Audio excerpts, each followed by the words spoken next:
In this video, I'm going to show you how to add a GIF in Framer. Start by opening Framer on your PC. There are two primary ways to add GIFs into your project. The first method is by using Framer's built-in media tools.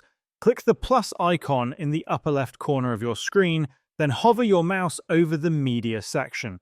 You'll see an option labeled GIF. Simply drag and drop this onto your canvas. After placing it, double-click on the GIF element. On the right-hand side of your screen, you'll find a search box. Click on it, type in the name of the element or concept you want a GIF of, and hit Enter. Framer will then pull a random GIF based on your search term. You can always type a different keyword into the same box to change the GIF accordingly. If you prefer to use a specific GIF that you found elsewhere, that's also possible. For this example, we'll use the website Pixabay. Navigate to Pixabay and browse their collection until you find a GIF you like. Once you've selected one, click on it, choose the download option, and save it to your device. Now return to Framer.